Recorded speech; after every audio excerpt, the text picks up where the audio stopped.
Really happy to be with you guys today. So thank you so much for the introduction, Carla.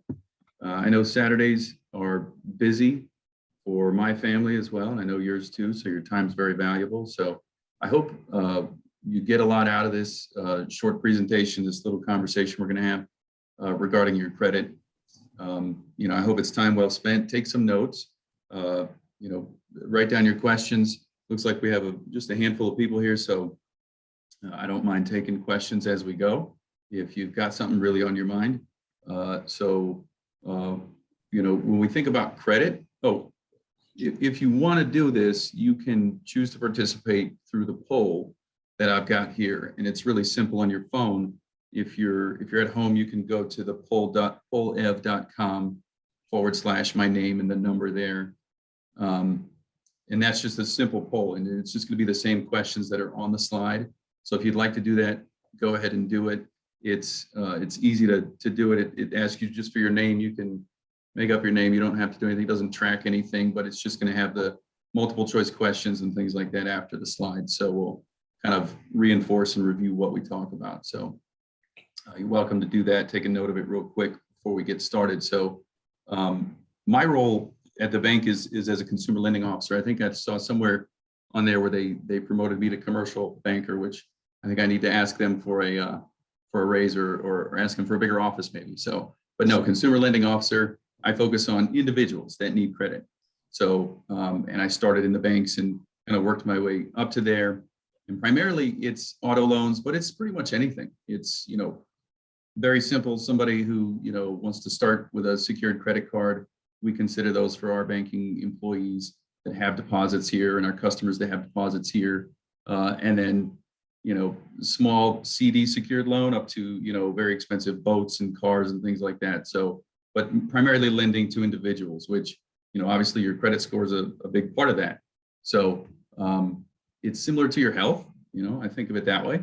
It's something that, it's always there. You're not always 100% focused on it. But when you realize you're planning and for future expenses, for future, plans, you start to focus on it, you start to get tips and you start to pay more attention to it. And then you really, get on the right track and try to stay on the right track. So, but everybody has ups and downs. Everybody faces different challenges and things in terms of credit. And some people start early, some people start late. The point is, and hopefully what you get from this brief breakout session here is just starting some habits that you can carry with you through your whole life. And you can kind of revert to them when you start to stray and say, wait a second, I need to get myself back on track. I need to get, some advice from somebody. I'm planning something I haven't done before. Maybe I need some advice from a banker or insurance or anyone who's specialized in those things. So, we're going to talk about primarily 4 things: managing your credit, what is your credit, what's in the credit report, how your score is calculated, and then how to maintain good credit. Okay, so we can go on to the next slide. Thanks. So some of us, this slide says many, but some of us may have already borrowed money, gone to a bank, credit union, somehow borrowed money from a lender in some form or fashion. Okay, if most of you have done it, there's an application involved. Somebody maybe asks you as you're checking out at Home Depot, like they do to me all the time, hey, are you using your Home Depot card today? Are you using your Home Depot card today? And sometimes I go, well, maybe, what? And I have them tell me about it. And then I say, no, I'll pass. I already have another one. So I'm not going to do that. But if I was planning a big purchase, maybe I would do it if they were going to give me a deal or something. So you scrutinize who you allow to pull your credit, as you move through, your life and different purchases and things like that. But the primary thing to remember here is look at the bottom of our slide here. It's not free money. It's not the money in your checking or savings account, and it's not cash you have saved for an emergency. So just visualize when you swipe a credit card, because they all look the same in your wallet, right? The credit card looks the same as the debit card. What if it wasn't so easy? What if you had to go in and substantiate a purchase and say, well, I'm going to swipe my card for a $4 cup of coffee. And then you kind of forget about it and it goes on to your balance. And then before you know it, you have a balance on a credit card that you're making minimum payments on. These are the types of things I'm talking about when we're talking about habits to really just start to pay attention to and really distinguish what you're doing and how you're budgeting your monthly cash flow. And if you get accustomed to swiping the card and then just not paying attention to the balance, then the habit's going to lead you in a certain direction. So you need to always pay attention and kind of let yourself feel a little bit of pain once in a while and get some cash from the bank and go spend cash and see, well, now I have to give up this cash. When you separate yourself from your money, it makes it a little bit different. So I've always kind of thought about it that way and, visualize it when you're actually, out there swiping your card. But remember, it's not free money. The interest is the price of the money. And as long you keep the money, the longer you keep it, the more that interest piles up. So there's people out there as I review. I'm working today, actually, so I'm taking an hour and a half break to join you guys, but we cover the queue. And so I see, I'll see 200 or 300 credit applications today. And I see some people that, carry large amounts of debt, but they can afford it. And other people that absolutely don't believe in credit at all. And they just refuse to start it. And that hurts them as well because they don't even have a score and they're on in their life. And it makes it difficult for a banker to help you. So we're talking about the habits that you set in the beginning and then kind of how you set yourself up for success, really. So let's go to the next slide. Let's see if anyone's jumped into the poll here. If not, we'll just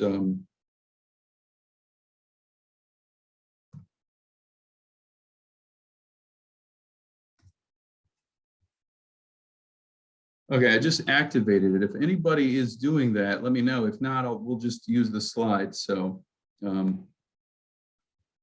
it's the same thing on there. You can select it. So, what is credit? Right?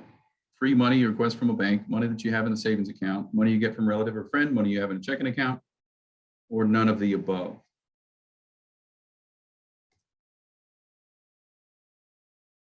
And I don't.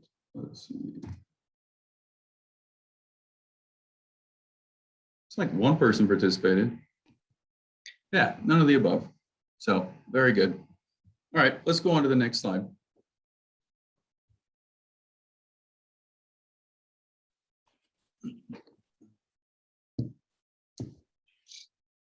Okay, so when we think about our credit, what comes to mind? What makes it most important? I remember starting my credit kind of journey. I think my mother told me to go get a card somehow at a department store, and I did need a computer. I was in college, so I think I spent a few $100s on that. I worked at a restaurant. I made some payments, and I didn't even really pay any attention to it, though. It wasn't something on my radar in terms of in terms of building it long term or anything. I wasn't really focused on it. But remember, it's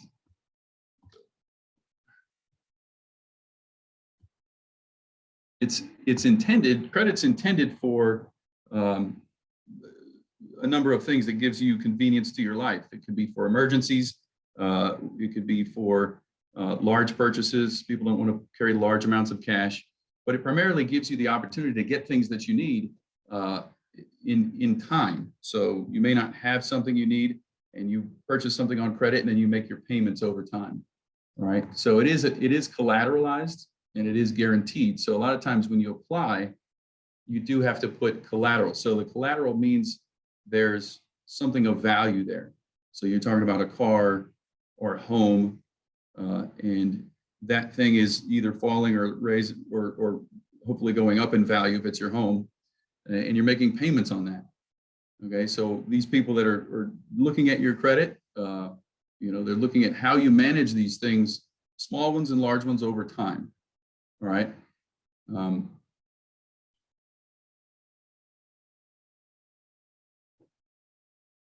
Let me go ahead and go to the next one. Activate that. So we talked about emergencies. Remember, with emergencies, you can do other things too. Very good. Okay, I just noticed you put the answers in there. Thank you very much for participating, Jasim. That's exactly right. Okay.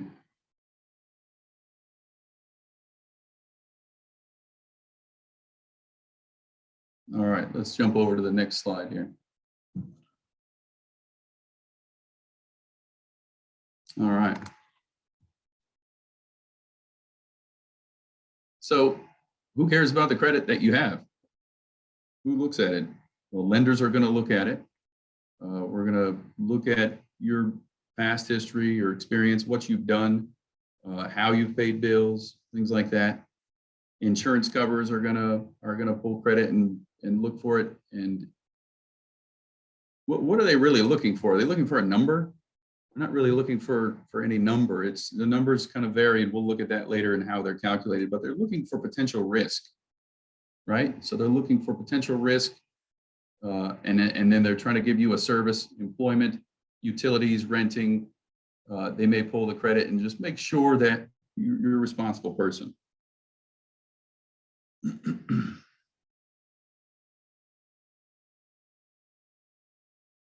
So just to answer your question, Jassim, yes, we'll cover a little bit of that, but we won't go very much in depth.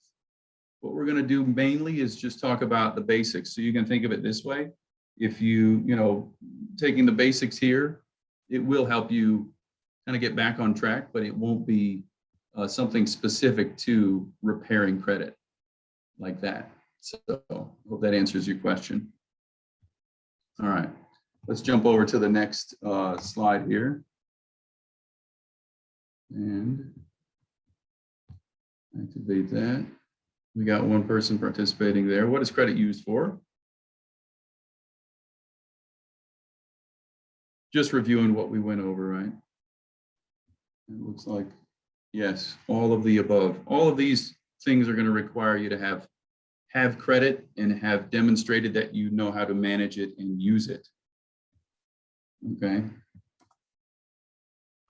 How is it for employment? When you do apply for a job, they will pull credit. I know working at it may not be everywhere, but especially for banks, they do pull credit for sure. And just kind of review, and it may or may not raise questions with HR or something like that. So, all right. So now we're going to move on to the next slide here. Let me make sure we're on the right one. Close this box here. Okay. So everybody remembers their report card, right? When you're at school, if you're still in school, your report card tells you your performance in the past, right? You had this class, you had these different classes, and you have different grades and things. So you can think of your report card similar to your credit. It's a performance history report that tells you and others how you performed and what you've been responsible for, really. So it is similar to your credit history. How you've paid your debts, how much debt you have, how much you choose to carry, and whether or not you've made your payments on time as well. So this is kind of the best way I've thought of thinking about it, is your credit really is just a record of how you've handled the responsibilities that you've taken on. When you choose to borrow money, when you have balances outstanding, are you able to manage your budget on a weekly and monthly basis, depending on how you get paid, and make sure you have enough left over to make the minimum payments, and how long do you carry those debts long term? In addition, helps out there. So let's see here. We're going to look at what information is contained in a credit report. And that's on the next slide real quick. Very good. So what do you find in a credit report when someone looks at it? It's important to remember what's not in it. So when you're asked for an application, the things that are in the credit report, and the agencies may be slightly different, but it's going to have primarily your name, your social security number, current previous address, telephone number, birth date, just the basics really. So when you are filling out an application, those things are required when you put an application in for credit and for a vehicle or anything like that. So now it does not show anything about race, anything about checking or savings balances. So you can be very responsible in your checking and savings balances, but none of that really flows in to help benefit you in your credit score. If you have everything solid on your checking and savings at whatever bank you choose to go to, it's not going to flow into your credit score at all. So, okay. Now let me see if the next one's there. So on the next one, it should show.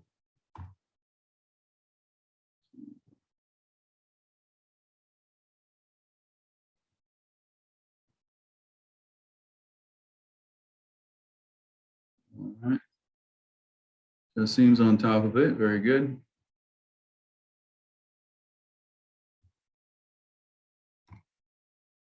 All right. Awesome. So on to the next slide. We'll have. What was the right answer? Did you say? Oh, Jasim replied there. So it's E, all of the above. Yeah.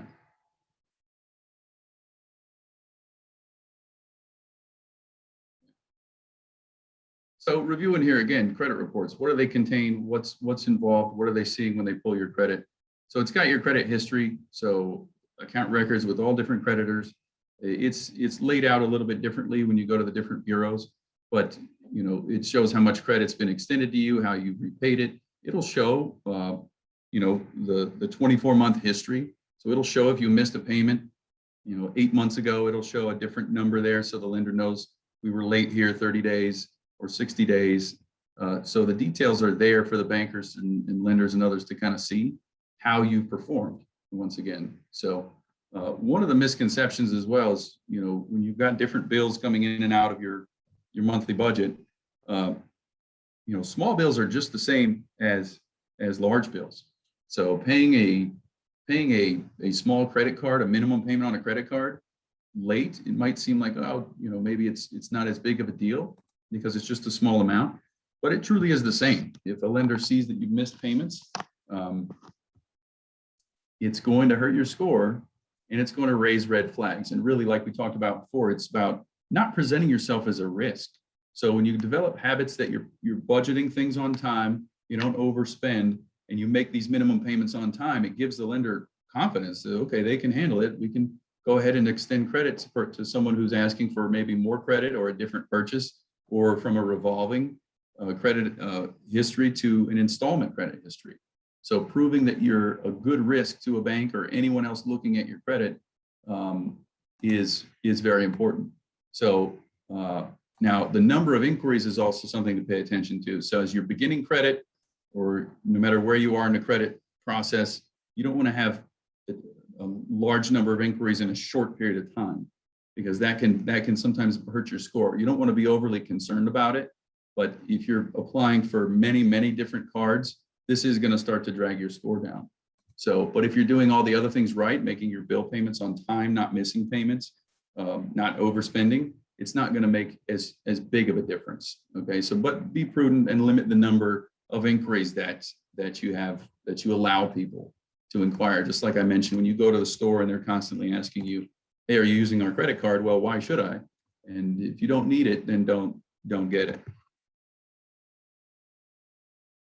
Let me jump in here. So Jasim's got a question, if everybody can see that. If you have raised a red flag by missing one payment once over time and repair it, can continuing payments to prove that you can, or will it be there forever? Good question. So as I look at the credit, like I mentioned, when I look through it real quickly, I might see that someone missed payments 18 months ago, and it's just one 30-day payment. They're still making the payment. So as a banker, I don't see that as a way to decline someone always, but it will fall off. Eventually it will go away. But as we'll go into a little bit more in the last part of the slides, the credit score, it's impacted by the number of inquiries and by the number of late payments, but you paid late 6 months ago, that's still not dragging your score down. So, if you're continuously paying late, as they model your score each month, yes, this can impact your score, but it will eventually go away. So being patient though, that's the key, right? We got to be patient. So let's go on, jump to the next slide. I think there's another question one. So real quick there, let me activate that. It's my first time using this poll everywhere, so I'm glad we got a participant there, so that's cool. So very good. Yes, it's false. Small payments do affect your credit, just the same as a larger payment, if it's missed. All right.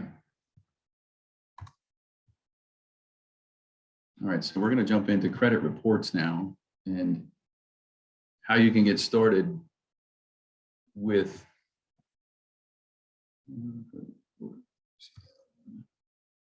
we talked about employers, lenders. We talked a little bit about demonstrating that you are a good risk to a lender. When you're asking for a vehicle loan, it's a big responsibility. It's a long term. You've got either 60 months, 72 months. It's 6 or 7 years, 84-month loans now to get people to afford monthly payments. You always want to be cautious about going too far out in the term and always making sure you're getting something you can afford. And that's what a lender is really looking for. Okay. So getting a job, we've talked about most of this already. So remember, the credit report, when a banker sees it, is really just a snapshot. It's not like a moving video. I don't know how you performed, a number of years ago. I can see a little bit into the past where we see like whether you've missed any payments or what you've been responsible for and how you've paid it. But it really is just a snapshot. And you can see that based on people's behavior, based on things that they face, whatever happens, scores do fall rapidly, but they don't typically go up as quickly as they go down.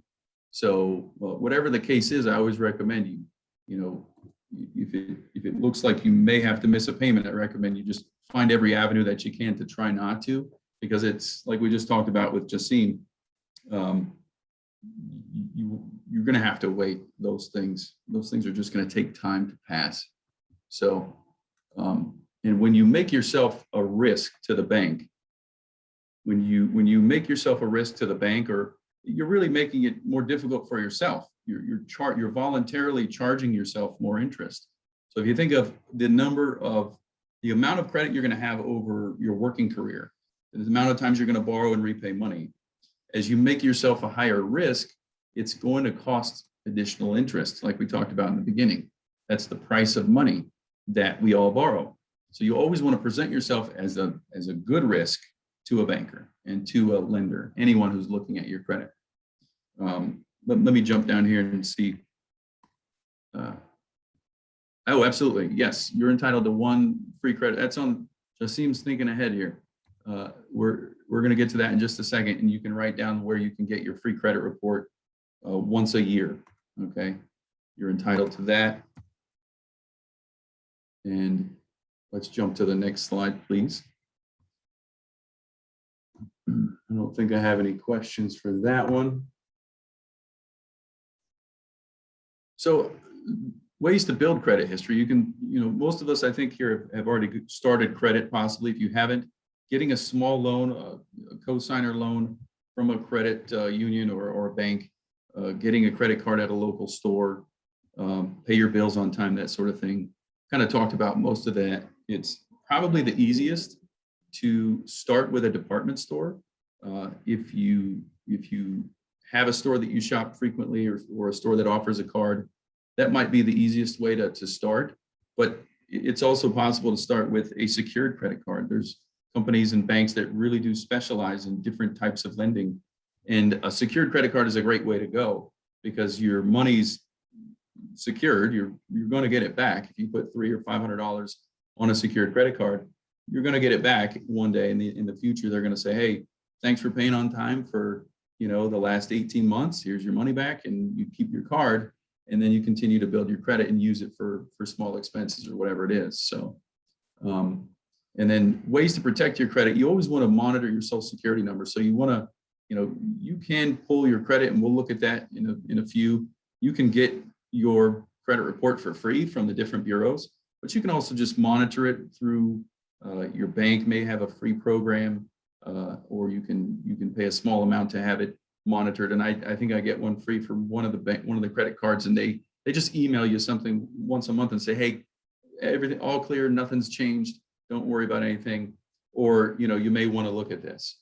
So, and some people go as far as to putting a full fraud alert on their bureau. So before we decision a loan application, we have to speak to the customer and say, you know, hey, was it really you? Here, let's confirm a couple pieces of information. So if you have been a victim of fraud, I recommend maybe you consider doing that. So let's jump to the next slide here. And should have a quick question. And let me activate this. Which of the following is not a good recommendation on how to build credit? That's easy, isn't it?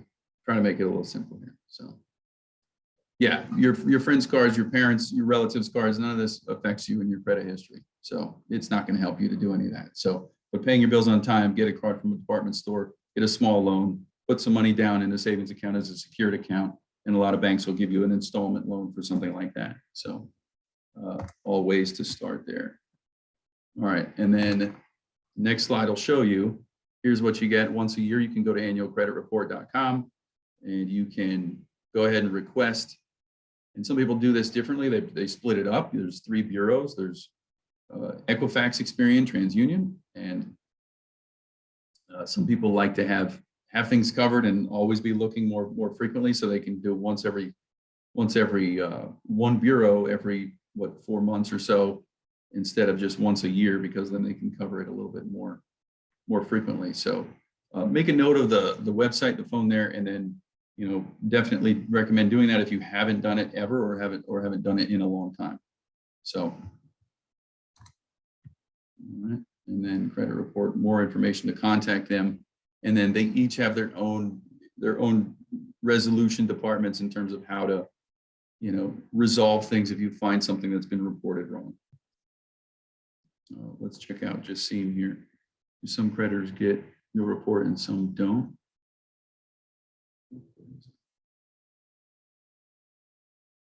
That's a good question. So it is up to the lender, the bank, the particular credit union, who they report to. So if you have a loan with a small credit union, and I've seen this out of our area a lot of times, you know, this region, we pull TransUnion but we can pull other bureaus. But occasionally, and it's usually, I would say, not very frequent, occasionally there could be something out there that's reporting only to Experian. So it's not helping your TransUnion and your Equifax. And I don't know if you can ask the lender to do that, but I know that we do. United Bank reports to everybody, but the smaller credit unions, I think, are the ones that you might find that to be more common. Very good question. It does happen. So, you know, in other words, so we at United Bank will take any bureau from my auto dealer partners. So they may tell me if somebody's trading a vehicle in and I don't see it on TransUnion, and I have to pull another score, and then we consider that and decision the deal from there. So very good. We can jump to the next slide. Thank you. And now we're into, this is another easy one here, guys. Let me see. I just did this to get just for some review. So what do you think here? There you go. Yeah, Netflix, Google, hopefully they don't get to follow our credit, right? But everyone got B there. That's the right answer. So perfect. All right. So what is not contained in your credit report? This is important to know, because you know some of these things are on a credit application, but none of these things are in a credit report. So like I said before, checking and savings account balances, you want to keep those in good standing. You want to build those up, but they're not going to show in your credit report, and they don't flow into your credit score. So there's experimental models out there that I think do incorporate them, but I don't know if they'll ever put that on their, you know, savings accounts or retirement accounts or something like that. Your income, the amount of money that you make, does not show on your credit report. It'll show on your credit application, but it doesn't have anything to do with your score or anything like that. Medical history, purchase with cash or check, business account information, again, the, you know, personal identifying information, race, gender, religion, and your driving record. None of this is in your credit report. All right. So good to know that. And then the next one. Let's jump to the next question.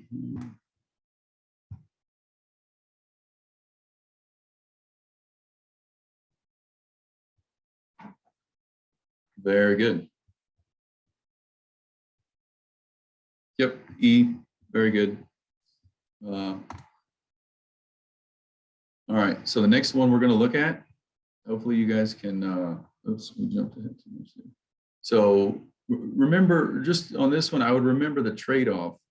And Justine, thanks for the question earlier. It kind of brought that up already, but it does take time for those things to fall off.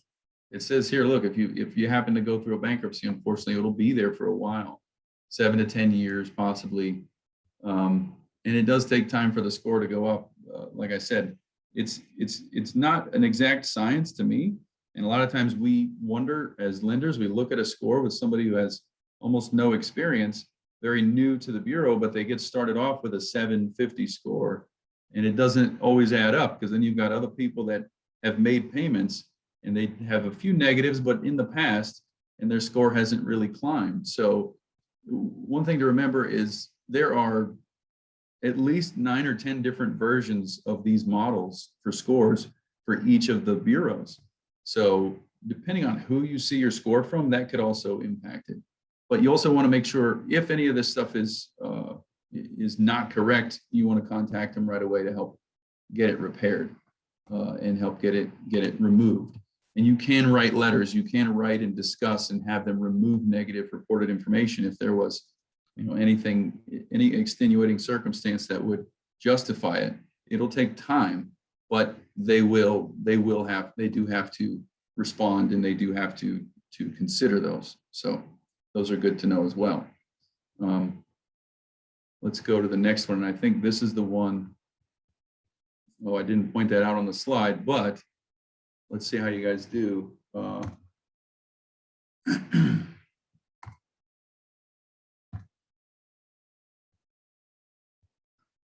Very good. Yep, it is C, 60 days. So if you apply for an auto loan, if you apply for a credit card and you get a declination notice in the mail and says, sorry, we weren't able to, and this is why, you can go ahead and request a bureau from whichever one they pulled, a file, a report. It's not your score, it's a report, and it shows, these are the reasons that we were unable to offer you credit. So then you can look it over yourself. So you want to take advantage of that too. If you're applying, go ahead and get a free copy of your report so you can review it yourself. Okay. Let's go to the next slide, please.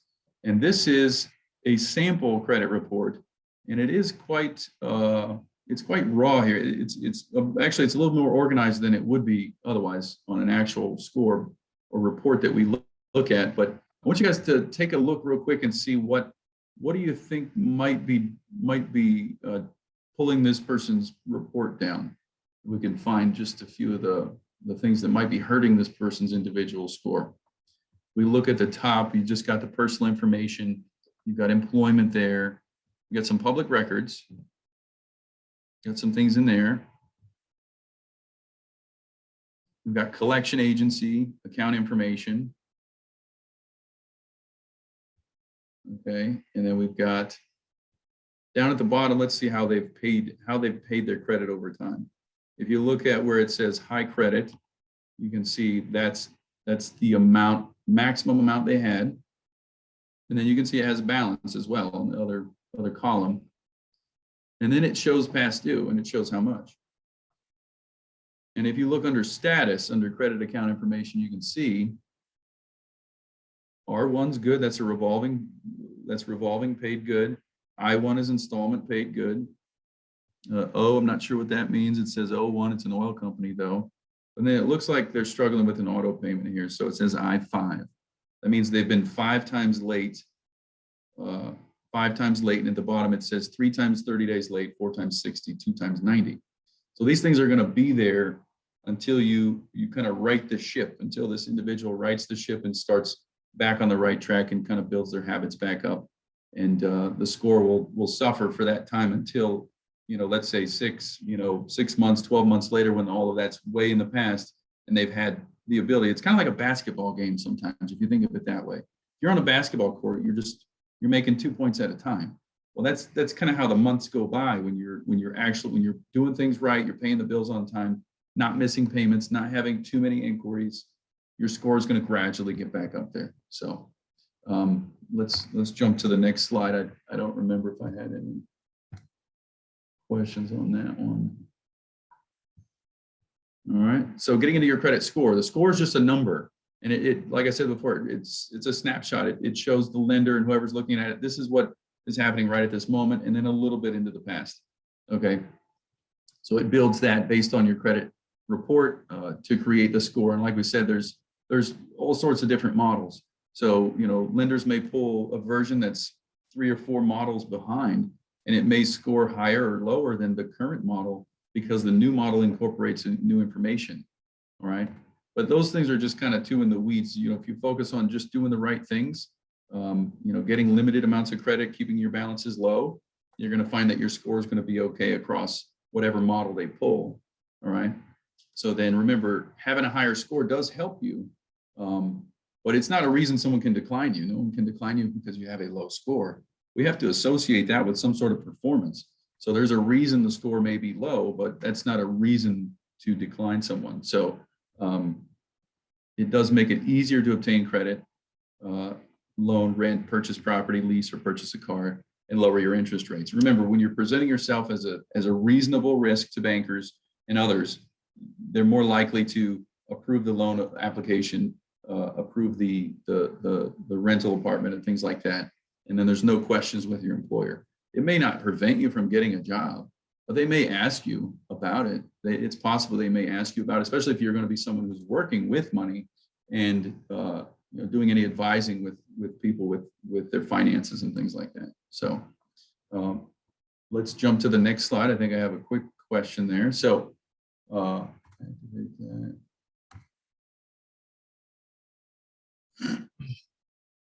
What is the following reasons, or the following are reasons that a lender can decline you for credit?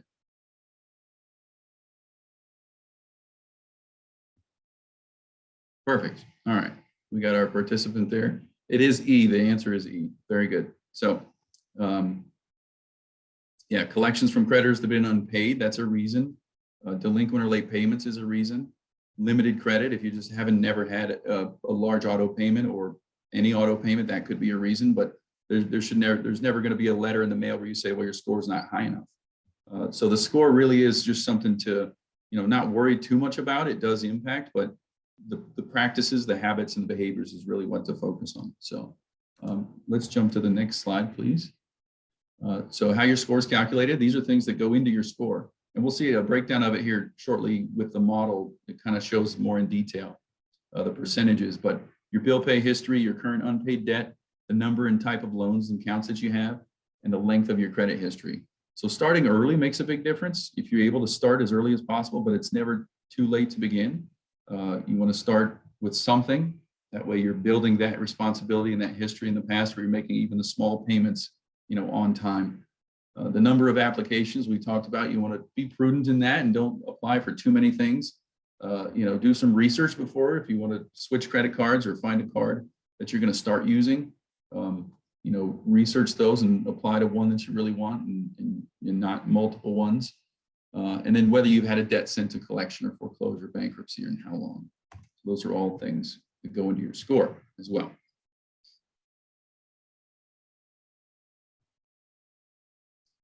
Let's see here.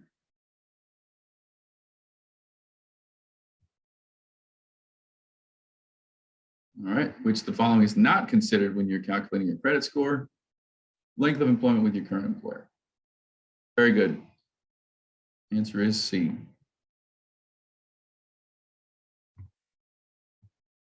All right.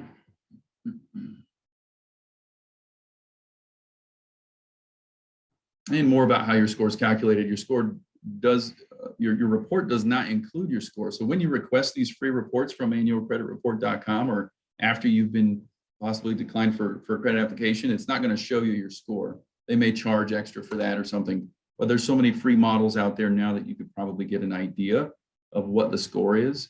And it could be available from your credit card statement or something like that, could be free.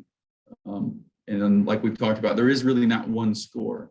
So it really depends on which one they're pulling and which one they pay for. You know, lenders and others have to pay for access to these scores, and some don't pay for the newest model. Some only have had their account for a long time and they don't ever upgrade it. So that's why you could go somewhere and see a score that differs from what you've heard or what you might see on your credit monitoring service or something like that. Okay. We can jump to the next slide here. All right, and like we've talked about, higher score does make it easier. When you present yourself as a lower risk, makes it much easier for a lender or someone to consider you for a credit application. Regarding the score numbers, so just to start into that, so I think it says the lowest is 300 to 8 and the highest to 850. You know, I don't know if that's, I've never seen anything as low as 300. I've seen maybe in the 4s, maybe in the 5s, and then we've seen them all the way up to, you know, the perfect 900, where we see that once every few years. But like I said about the basketball game, you're either playing the game or you're not. And if you're kind of sitting on the bench on the sidelines, you're not really getting points for the score. If you're not borrowing money and making minimum payments, then you're not gonna. If you don't have an auto loan, it's hard to build the score up. So something small to start is what I always recommend, like the secured card. And I don't really recommend you carry it around everywhere either. Just take it out and put gas in the car and then pay it off or something and make the payment. So remember, you don't pay the interest if you pay it off every month.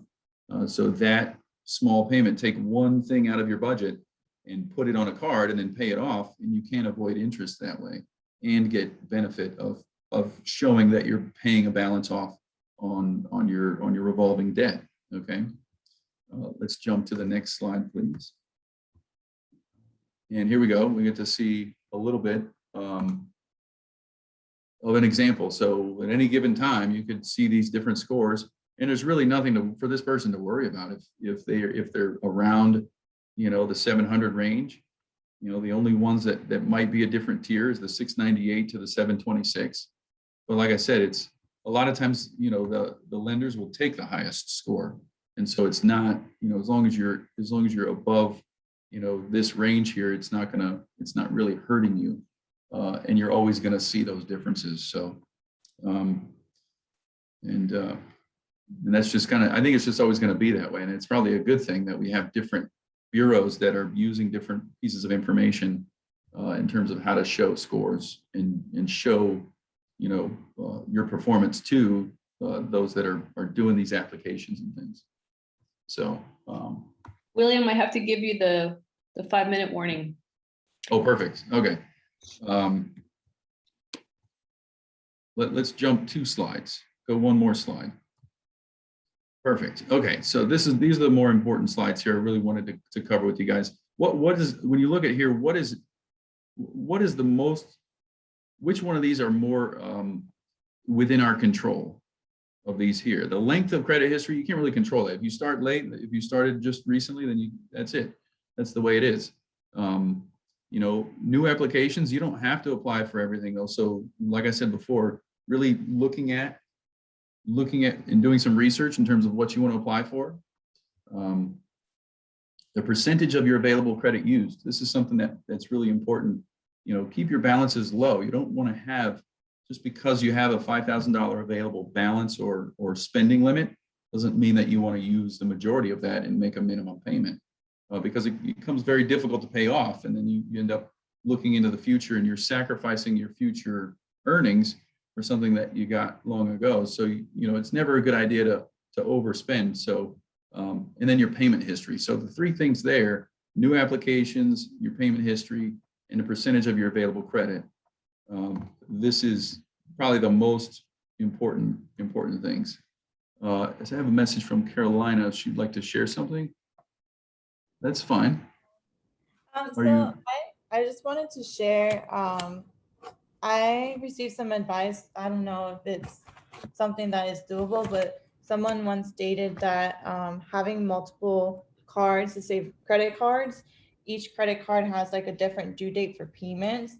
And they had stated that it is possible to change the due date. So like you can pick your due date, and then you can, let's say you have 5 different cards and you forget to pay that one card because you're expected to pay this other card on a different date. If you want to have like all your cards on the same date, so that way you never miss a payment, is that something that's possible to do with all banks? That's a good question. I think they do allow, I think most banks do allow, especially with revolving, because it's not a fixed amount. So I thought maybe you were going to say you wouldn't have them all on the same day. You mean have everything on the same day, like when you get paid and it's taken care of, and then you don't have to worry about it, right? Just to have all the cards on the same payday. I'm sorry, the same date, due date. So let's say like you have a credit card bill and it's due like the 15th. Let's say you have a Sears card and you have to pay on the 15th. Let's say you have an Apple card, you have to pay on the 1st. And then let's say you have your Bank of America credit card that you have to pay on the 30th. They all have different due dates. But having different due dates, is it possible to just like combine everything, all these cards, to have just one due date, so that way you don't ever like miss a payment or forget to pay? I think it's possible. You would have to contact each of those banks, though. Each of those credit card companies would have to be contacted. I'm not familiar with one that I could say, yes, I know this one definitely does it, but it sounds like it's something that they would do. I know that United Bank does that for even auto loans and other things. So it is a process, though. There's a form to fill out and it goes to a different department and things like that. But it sounds like a good idea. It would depend on the creditor, though, whether they would allow you to do it. But it's a good question. It's a good idea to consider. Absolutely. Thanks for sharing, Carolina. Appreciate that. Okay. So let's jump to the next one. We're running up on our time limit, right? So, but I did want to, this is, I think, the last or second to last slide, but here we have even better breakdown to show you how the score is calculated. So we talked about payment history. So this is why I stressed a bit, if it's at all possible to avoid missing a payment, even setting if you have multiple cards, set them to pay the minimum payment automatically, that sort of thing. And then monitor your bank account, appropriately, because that's 35% of your score total, your model score. And that's why the late payments can hurt so much. Okay. And then 30% is your amount owed. We looked at that a little bit. I think it's recommended that you just don't have, if you have, let's say, one card for $4,000, just to be kind of easy on the math, and you have $1,000 outstanding on it, you really shouldn't be spending any more on that card, even though you have $3,000 available, because you're 25% utilized. You have a $4,000 card with $1,000 out, that's 25% of your available credit. So think of that across all of your cards. If you have 10,000 available and you're 5,000 spent, you're 50% utilized. So then the bank begins to look at you with more scrutiny and says, well, they've already spent this, they're paying it good, but is there a reason they want more when they've already spent this amount? So, so that's all I would add here on this one here. So, the scores do range, but it's never too late to start repairing it and start, looking for ways to, get those negative things off, pay things on time, set your budget and review it regularly, look at your report more often, and don't worry about the score as much, and you'll see it gradually kind of go up over time. So I think we have one more slide, and then I think that's it. So I can open it up to questions. I just kind of covered most of this here. So I hope you did get a lot out of it.